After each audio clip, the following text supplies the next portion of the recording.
Hey man, what's up? Hey, how you doing? I'm good. So we're on, and I'm just gonna move forward. I want my guests to know that I ask you to share your thoughts, views, and comments about the interview that you just watched on my channel, and we're going to talk about it. We had a brief discussion that kind of sort of covered everything, and I was concerned that maybe we wouldn't be able to duplicate what we initially talked about. And of course, you said you can do it different ways and say the same thing in different ways. So I'm thinking maybe we spoiled it by talking about it off the record, but maybe not. So I don't know how much we can reduplicate or how much we can rehash, but I'll just start with just asking you. You did watch the I Don't Care presentation, yes? Yes, I did. And you watched it in its entirety, as you said, and you were watching it with great intent, correct? That is correct.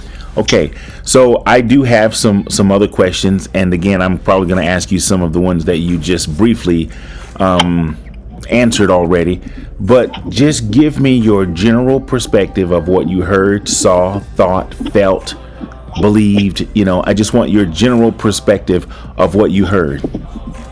Okay, well, here's my general perspective of what I heard. So many times when we hear a person say a statement such as "I don't care," they don't really mean that they don't care. I think a better way would be to say I'm not concerned. I don't concern myself with that, because all of us in some shape, form, or fashion have to care.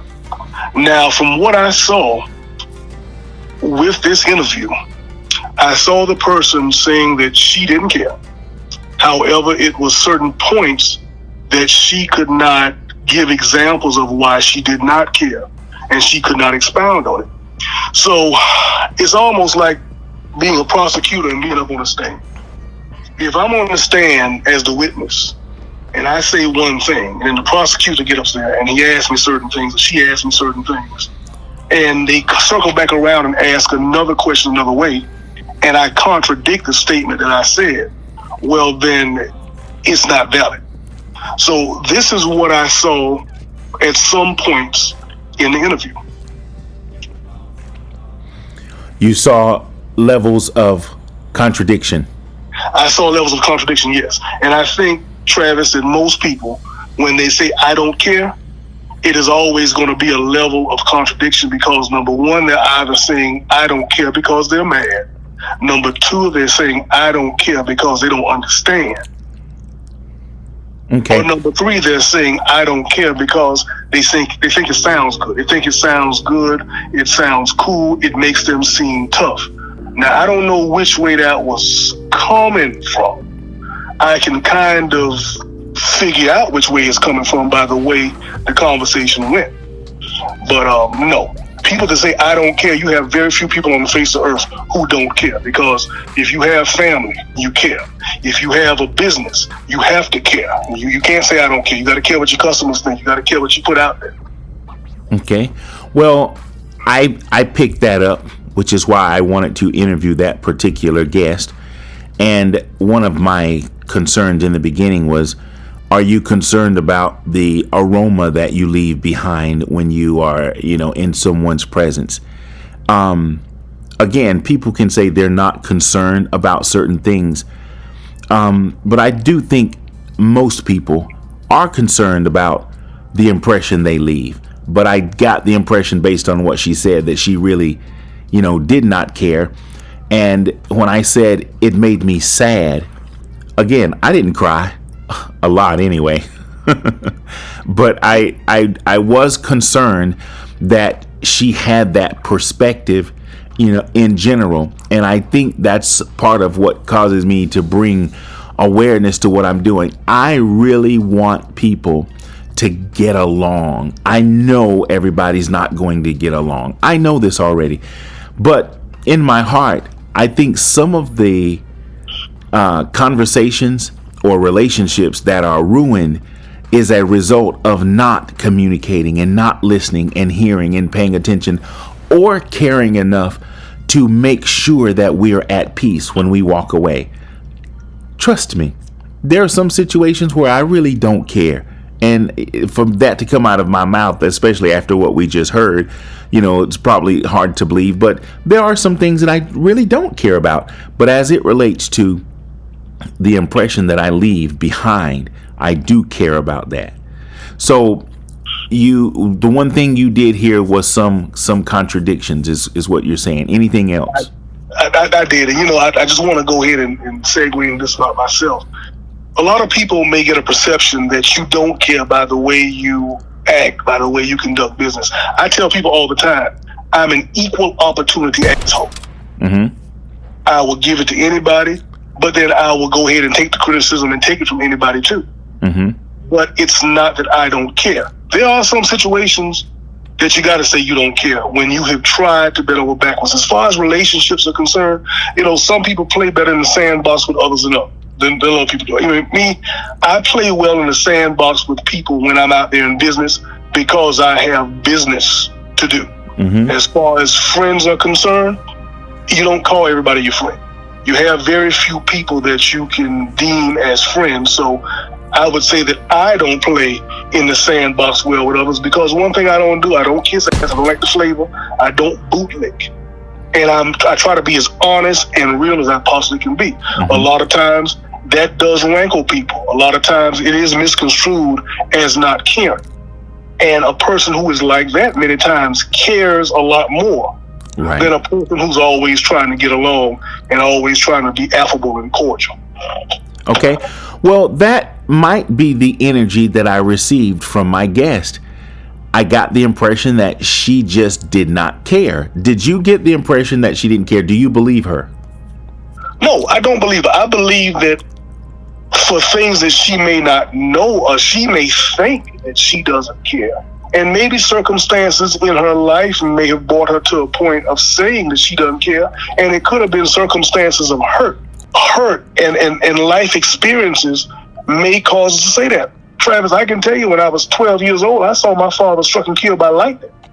And when you see that happen as a 12-year-old, no, I didn't go for any psychiatric help, but it changed me and circumstances changed me. And I went through a period where I thought I didn't care. Oh, I don't care what happens. Oh, I'm going to do this. I'm going to do that. So hurt manifests itself in different ways. And a lot of times it comes out in, I don't care.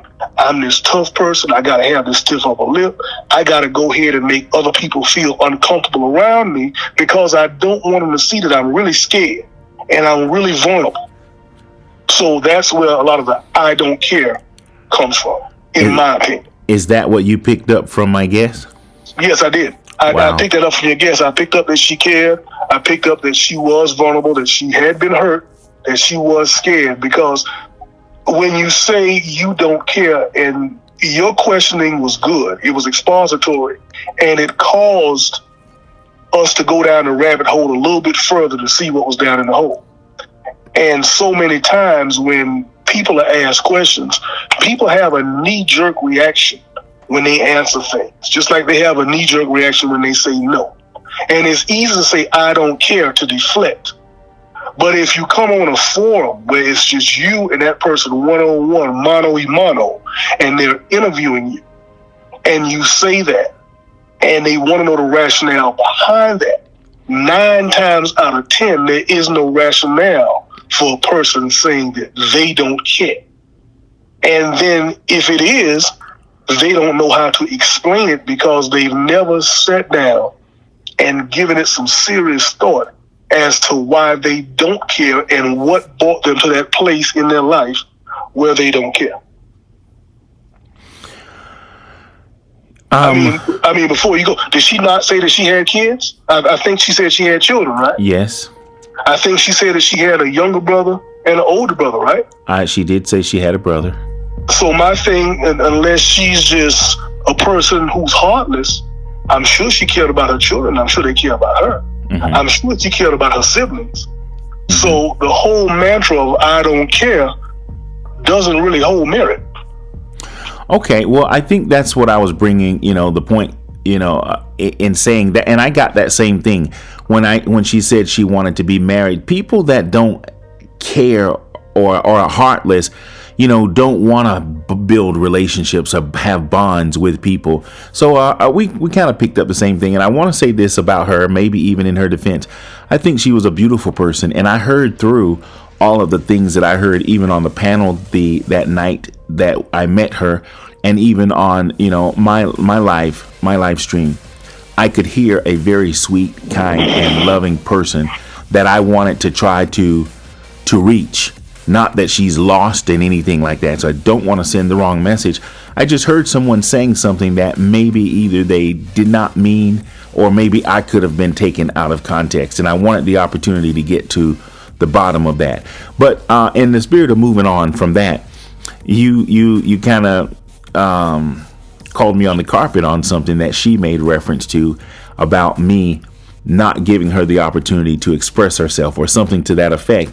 And, this is hard to hear from you as my brother and as my friend, but I really want to hear what I can do to be better just in general. But if I did something that was either disrespectful, unethical in any kind of way, or unfair to her, I really want to hear what it was. And I'm not saying you said I did anything unfair, but you said you agreed with her in that I tried to control how she responded to something. I really want to talk about that, because I'm going to put the light on me for a moment. Okay. Cool. Okay, well, here's the thing. I told you I was listening very intently to your line of questioning. I was listening to her answers, or lack thereof, answers for some of the things that she was asked. And then you would ask her a question many times.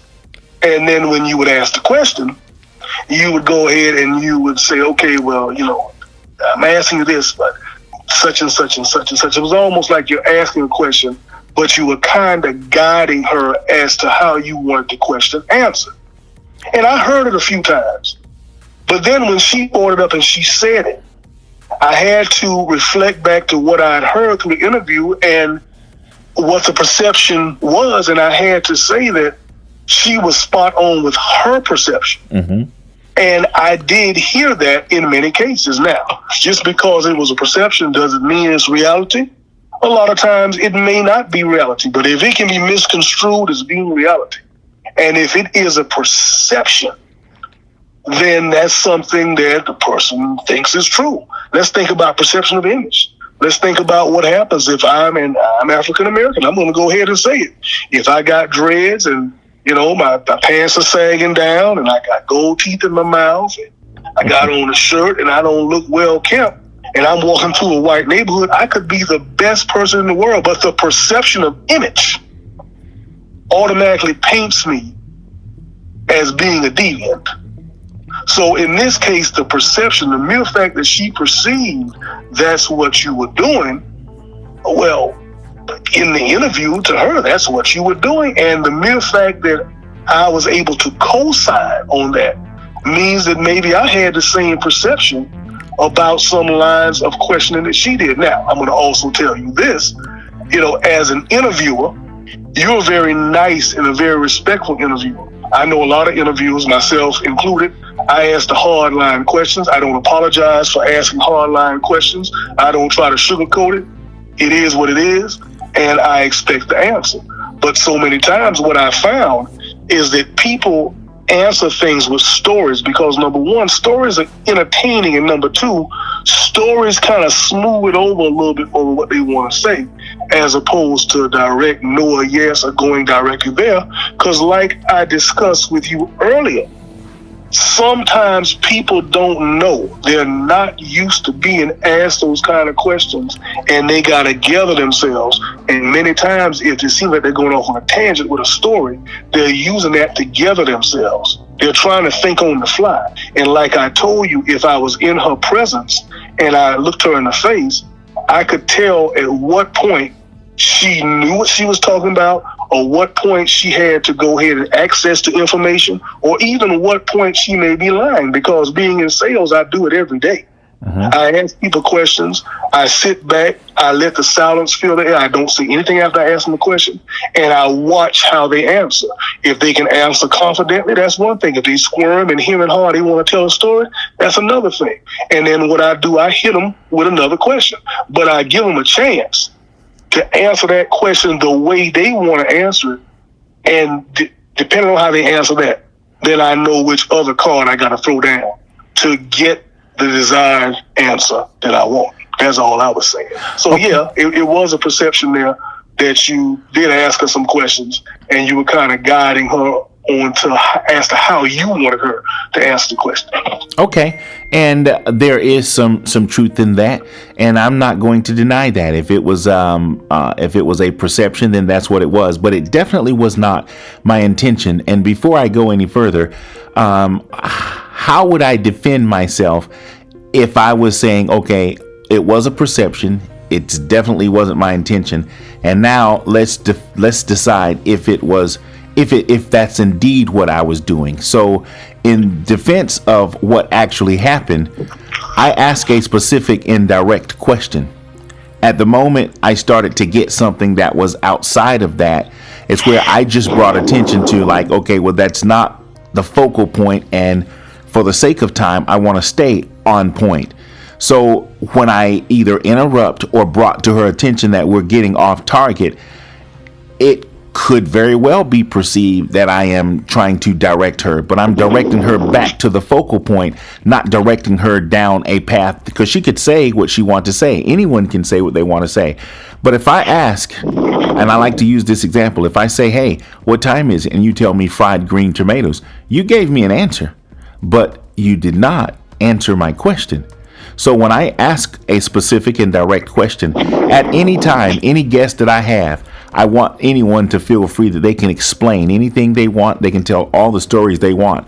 But if I'm asking a specific and direct question, that's not when I'm looking for a story. So with that being said, is it possible that that perception was misconstrued on my part in my defense? Possible, but not probable. Okay. Because you are the interviewer. She was the person being interviewed, and also you had listeners who could co-sign with that. At least you had one listener who could co-sign with some of what she was saying, and that's myself. Mm-hmm. So it is possible, but it's not probable, because I'm telling you, Travis, I'm using myself as an example, and I'm using how I sell. I'm using how I talk. I'm using how I answer questions. Somebody asked me something the other day about politics, right? And it could have been a cut and dry answer, but I gave them the example of when I was 9 years old. My father took me to see wrestling at the Miami Beach Convention Center. Now, this had nothing to do with politics, so it seemed like I was going on a tangent, but it brought it back home, because I like the good guys. Dusty Rhodes was on the good guy team. I wanted to see the good guys kick the bad guys' ass. Right, the good side. So my father took me to the Miami Beach Convention Center, and just as it was supposed to happen, the good guys beat the bad guys. Mm-hmm. And after the wrestling match was over, I got a chance. I got picked to go backstage and meet the wrestlers. And my 9-year-old world was shattered, because I saw Dusty Rhodes having a beer and yakking it up and laughing with the bad guys he just kicked. Uh-huh. So I said, you know what? There is no good or bad. There is no two sides. Uh-huh. They're all in cahoots together. That story that I told answered the question that was asked to me about politics, which my answer was, there is no Republican and Democratic side. They're all in cahoots together. So now, when the story first started, did it sound like I was going off on a tangent? Yes or no? No. But it could be misconstrued that way. That, what does him talking about wrestling and he's 9 years old have to do with him answering the question? Okay. There's a story that kept my listeners engaged. It's a story that kept my interviewer engaged, and you got the desired answer you wanted. But you heard a story as to why that answer was given. So here's many times that is the way people who are being interviewed answer questions. Okay. So here's what I'm going to say, and we can move on from that, because I got your point, and I take it well, and I will take that under advisement and use that moving forward as I continue this mission to bring awareness to how we listen here. But I guess maybe I'll be more clear whenever I have an interview. If anyone wants to ever explain or tell a story, I don't want to deny them that. But at the time I'm looking for a yes or no, I'm going to push what it is I'm looking for because, as I've often said, I want to know where you stand before I understand why you stand there. And I think it makes a difference if someone can actually say where they stand as opposed to why they stand there, because why they stand there can be misinterpreted. But if you tell me you did steal the cookies off the counter, why you stole them may or may not make a difference. So I'm going to just leave there unless you want to say anything else on that, because I think I got what I need. I understand what you're saying. I can dig it. And point well taken. Your point is taken. My point is taken by you. We can agree to disagree on certain things, but one thing is all for the greater good. So okay, and I got it. On that. I think I know how to be a little less misconstrued. I appreciate your honesty. I appreciate her even bringing it to my attention, because yes, I'm the interviewer. I'm not perfect, and I'm glad somebody was able to bring something that I can make an adjustment in. Okay, so moving forward with that, the thoughts about Roe versus Wade. What are your general thoughts about that segment as it relates to our interactions? Okay. I have so many thoughts about this. As far as your interactions with the person that you interviewed. And this is what we're talking about, correct? Because I want to make sure I stay on top. Yes, we're talking about that segment of my interview as it relates to Roe versus Wade. It's so many feelings about that. And, both sides of the coin, you're looking at a woman. A woman does have a right to say what goes in her body, what she doesn't want to come out of her body, and that should be her right. And for men to sit up there and make decisions about a woman's body, that's not cool. And the whole abolishment of Roe versus Wade, I want to say it was a litmus test of sort, and you're going to see a lot of other laws that were passed being abolished, and it just sets the precedence for a very tedious and difficult situation lifestyle-wise going forward. But when she asked the question about Roe versus Wade, I mean, she obviously being a woman, she does believe that it should be a woman's right. She did go on a tangent about what happened in Texas with Texas law. We do know that Texas has some funny little laws about certain things, and that's neither here nor there. But in that case, she really didn't answer the question that well, because it's really not much that she knew about it. And then toward the end, she said, well, I don't care because it doesn't affect me directly, which was probably the honest answer, because it doesn't. Yeah, I don't like it. I don't agree with it, but I really don't care because it doesn't affect me directly. So I think that, she answered that line of questioning as best she could from the experiences that she had, because with that, it's either yes or no, unless you start putting other factors in and you start thinking about other things. But it takes a lot of thinking to think about that, and it's a special kind of person that stays up late at night and thinks about that. I'm one of them kind of people, but I'm only going to answer for her. She did the best she could with that line of questioning. Okay. Do you recall if she answered the specific and direct question? Toward the end, when she said she didn't care because it didn't really affect her that much, that was as close to answering directly as I think she can. So let me tell you how I processed that. Okay.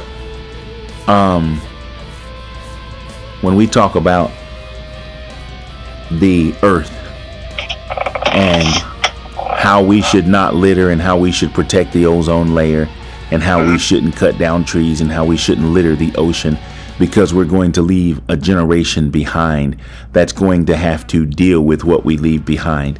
For me to say, okay, I'm living right now, I'm going to throw my trash out here so I don't care. I kind of sort of took it that way, and although she didn't say that, but with her being a woman with children, and to say it doesn't affect me, and I don't care, it sent a message to me that was hard to process. That's why I said it made me sad. I didn't cry much, but it was hard to hear a woman say, I don't care about a subject so heavy. So, And it's not that she didn't care. It's just probably something that she had not given a lot of thought to. She probably didn't sit down and think about what you just mentioned. She didn't sit down and think about that. On the other hand, if I start telling you why I think it's there, when we look at what's happening population wise, and we look at who is becoming more populous, not only in our country, but worldwide, and we understand the power structure, then it got a whole new kettle of fish that we can open up as to why this Roe versus Wade was abolished. But that's the topic for another time, because that one in itself is a long topic, and there's some theory there that you talk about going deep down the rabbit hole. But I can dig where you're coming from with that, being a woman in future generations. Yeah, I can see that, but she just probably had not taken the time to think about it. Well, she did say that, and that was something that I was in a certain way. I was forced to have to accept that, because that's an easy and quick way to either get out of something or defuse something, to say, I don't give much thought about it. I haven't given much thought about rocket science. But if you ask me, would I be okay if a rocket crashed in my front yard? My answer would be no, I don't want a rocket to crash in my front yard. And I don't have to have a lot of thinking about it. And again, being a woman with children and understanding the difference between a life or not life is not something that you have to think about. Again, that was her response. I had to accept it, and I had no choice. But I wished I could have gotten a more specific or direct answer. And in the spirit, unless you want to say something more on that, I'm going to move on. So do you want to close on any? No, okay. No, I have nothing to say about that. I'm not a woman. I can feel how you felt on it, and let's move on. Again, and again, let me just recap, only because you said that. I didn't have an opinion. I understand both sides. I understand why a woman feels the way she does. Those that support, having that right to choose, I respect that. Also, those who don't think that they should have that right for the reason they do, I can really see both sides. So I'm kind of glad it, as a man, maybe it doesn't affect me directly, but it affects me indirectly. So I can see both sides, and I respect both sides. But in the spirit of moving on, the conversation about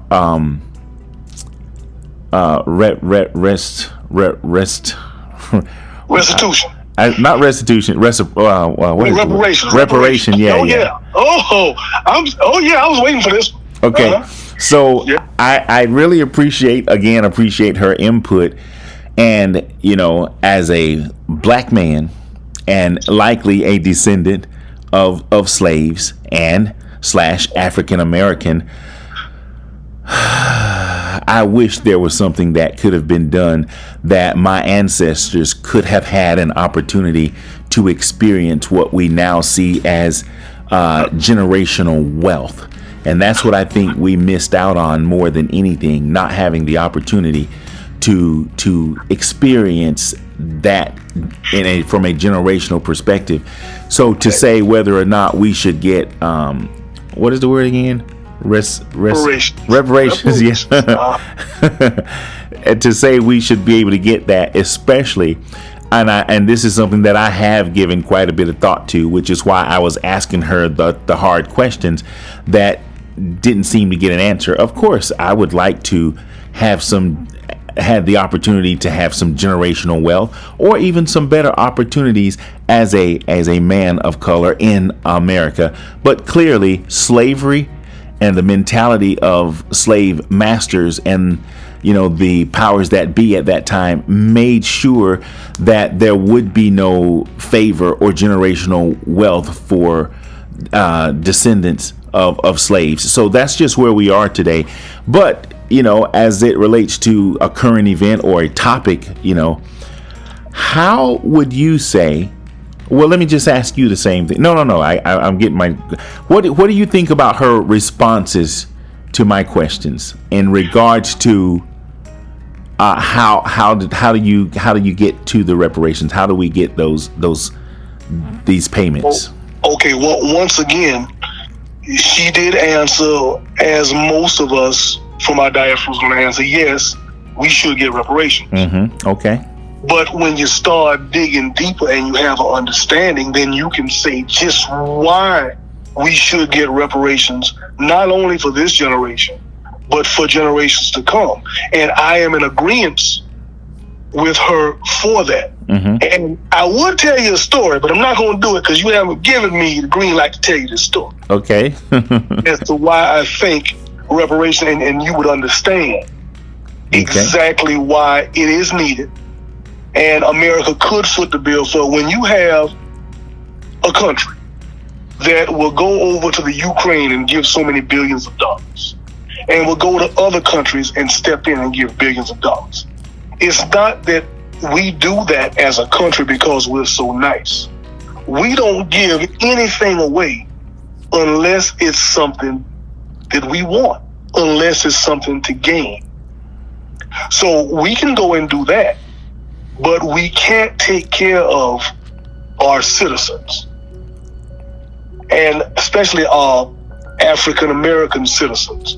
You got to understand, we were thought of as 3/5 of a man, and in many cases, we're still thought of as 3/5 of a man. Now, you asked the question about Roe versus Wade being shot down, and I told you I thought that was a litmus test. So now you have all these other rulings by the Supreme Court that are up for review. And you don't think that some of these cases that have granted rights and have granted protection, for lack of a better word, to African Americans, you don't think they're on the chopping block? I can imagine they are, and I would, just to answer your question, yes, I do think they're on the chopping block. As it relates to her answers, she said yes, and that's what she meant. And you know, when she said what she said with her, yeah, I can agree with her. Not only should our generation get it, our children's generation should get it, and their grandchildren's generation should get it. Because when you think about it, Travis, others in this country, the Anglo citizens of this country, because of what their ancestors were able to do, they had a 400-year head start. And I'm going to go ahead and tell you the story anyway so you'll understand how deep this thing goes. When the Civil War ended, and I brought this up at an insurance conference, and my fellow insurance agents didn't even know this. A lot of them were black, a lot of them were white. Some of them turned red in the face when I brought it up, when they heard what the story was, but they learned something that day. When the Civil War ended, blacks and whites could buy life insurance on par with each other. That was until 1881, when an insurance company actually did a study with Civil War data, and they determined that they could not insure black adults because the brain was smaller, they had a high degree of getting diseases, and they were not a good risk. The insurance company actually won an award for this.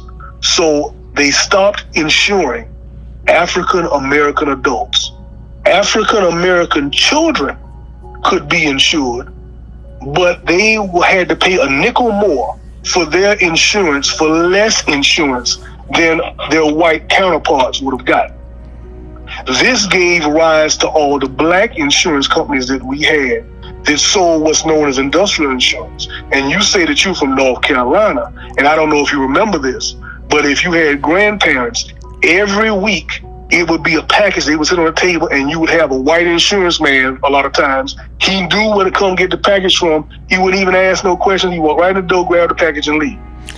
That was the premium. Absolutely. That he was picking up. And I do remember. Now those premiums were for policies that were no more than $5,000 face value most of the time. Right. It was the lowest form of insurance you can get, and they called them term. That's all blacks could get. Right. So from 1881 all the way up, believe it or not, into the 1970s, blacks were not privy to certain insurance products. Now, insurance is the cornerstone to wealth. It's the foundation to wealth because it protects your assets. So when you think about reparations, not only do you take into consideration that we worked for free, we were forced to work for free, and we made millions upon millions upon millions of dollars for those individuals who owned the cotton plantations and the tobacco plantations. But they were able to protect their wealth with insurance. We weren't able to earn. We weren't able to protect ourselves. So that means, theoretically, we will never get to the level, because a 400-year head start is a hell of a long time. So when you think in terms of generation, that does encompass us, our children, our children's children, their children's children's children. It encompasses another 400 years. So when you look at it in that context, she's exactly right. We should be expected to get that. Now, you asked how would America pay for it. My thing is, America can pay everybody else. America can print money. We're already in debt to everybody else anyway. If America really wanted to make it right, they would. After we bombed the Japanese in World War II, who do you think went and built their country back up? We taught them what to do. We went over there and helped them out. We did the same thing with Germany. African Americans have gotten $0 of reparations. Will we get it? We probably won't get it.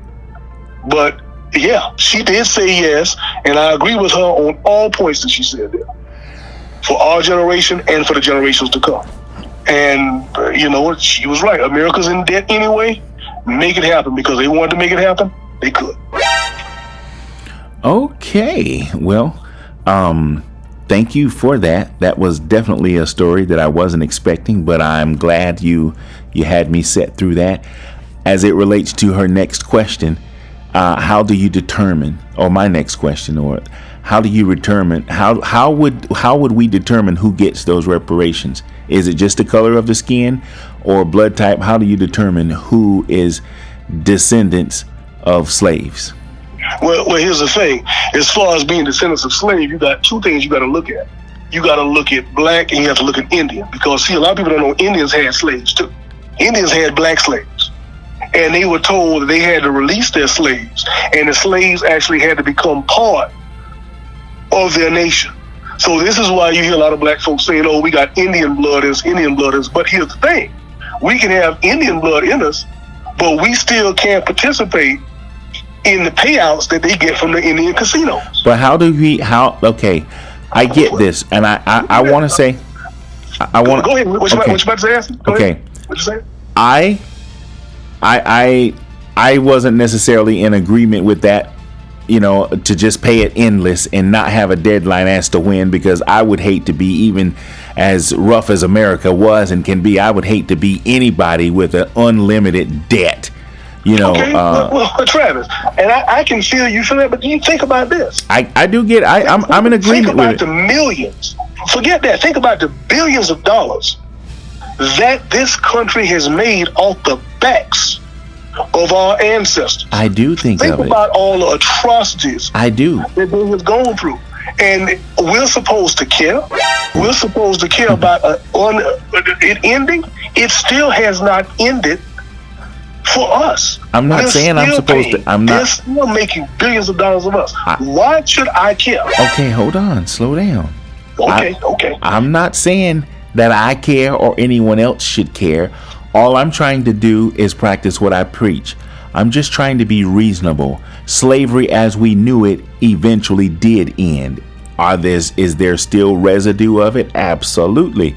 But I'm just trying to be, if it was left up to me and if I could adapt and I don't care attitude, maybe I wouldn't care. Pay me and my children's children unlimited till Jesus comes back. Okay.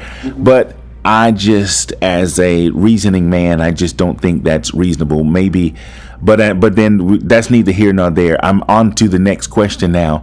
How do you determine Because if it's the descendants of slaves, everybody with dark skin or black skin, that's why I was saying, black people, African Americans, and or descendants of slaves. The descendants of slaves would definitely qualify because that's the focal point that we're discussing. How do you determine in 2022 who would actually get this reparation? Well, you know what? I mean, the knee-jerk answer would be anybody who is of African American descent.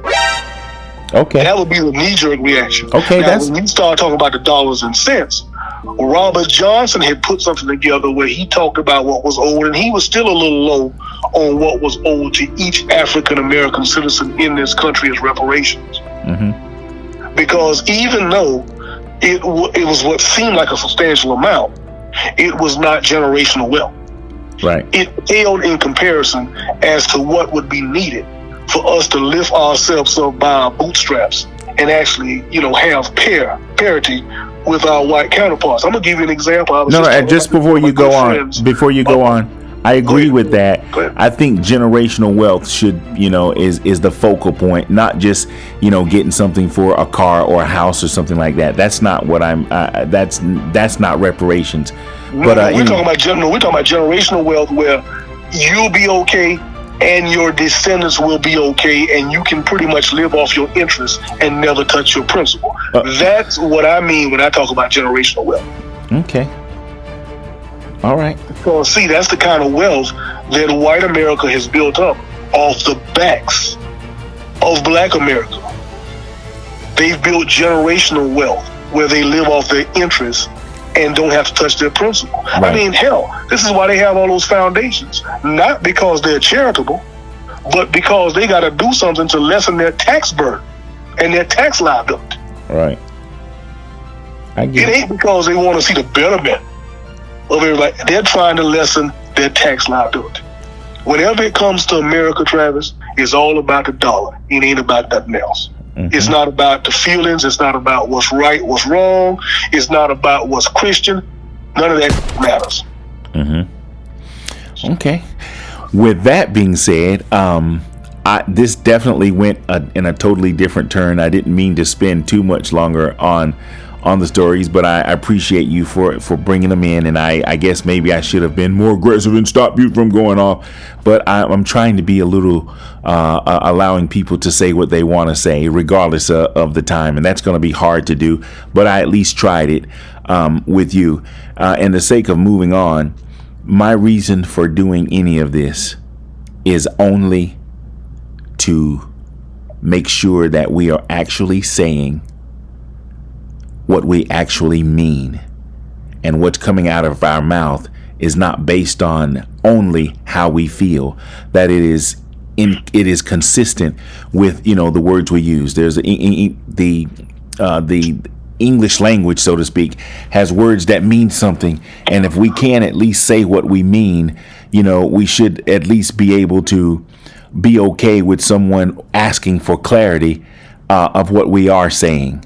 And regardless of how conversations turn, because I don't plan on stopping this anytime soon, and I hope to have, many guests, I am going to try to hold people to what they're actually saying as opposed to trying to figure out what they mean. As it relates to the guests we're discussing, I heard something in her that, that troubled me as a fellow human. And I just kind of wanted to delve into it by just talking to her.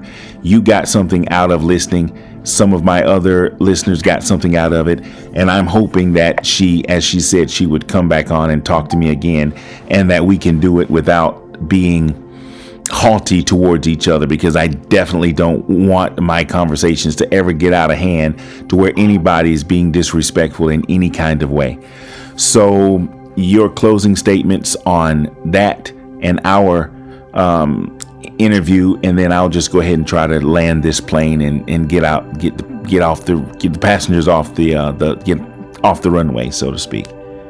Well, as this plane is descending to land on the runway, I just want to tell you that I appreciate what you do.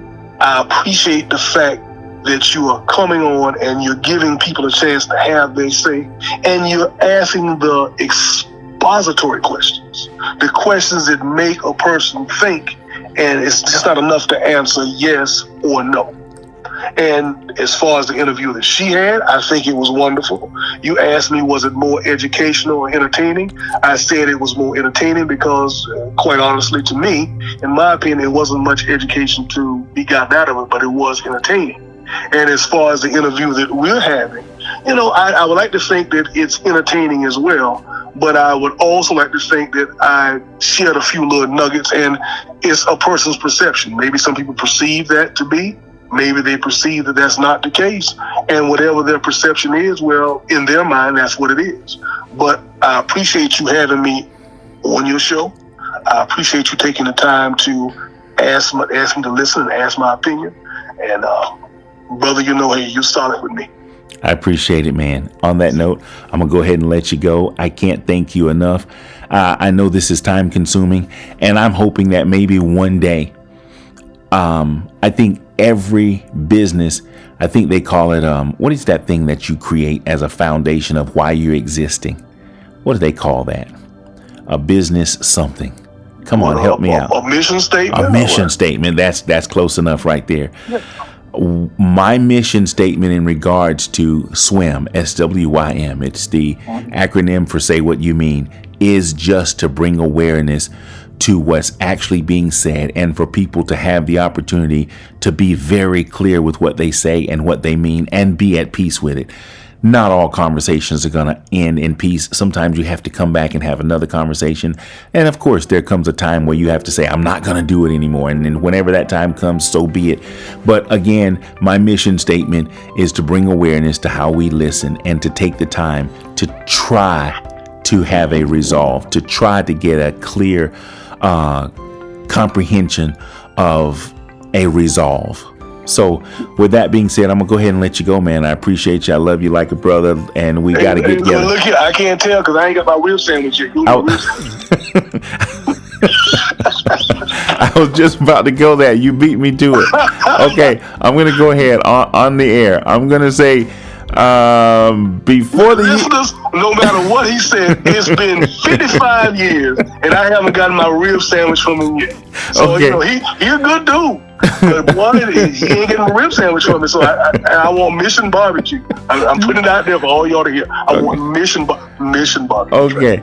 All right. I'm going to go ahead and leave it there then. Have a good night, man. I appreciate you. Hey, brother, I love you, man. Take it easy. Okay? All right. Be good, man. God. 10-4. Oh, my goodness. Was that real or was that Memorex? Anyway, thank you guys for hanging out with me. I didn't know what was going to become of that. To my other guests for the live stream, I don't care. Thank you so much for sharing your time. Thank you, everybody, for sharing your time and listening. I'm not a therapist. I'm not a psychologist. I'm not a minister. I'm not a counselor. Anything like that. I just believe I have lived long enough to be able to try to reason and believe that more people should try to reason. And that's all I'm doing, is making a contribution to society with my ability to edit and do some voiced work and even put this on this platform. That's all I'm trying to do. I'm not trying to hurt, embarrass, make anyone feel good, bad, or ugly. I'm just here to just do what I feel like I've been called to do. And that is just to bring awareness to how we listen, how we hear, how we process what it is we're listening and hearing to, and how we find a way to be okay with walking away. Till the next time, find somebody you need to say I love you to. Don't just say it, but show it. I love you, and good night.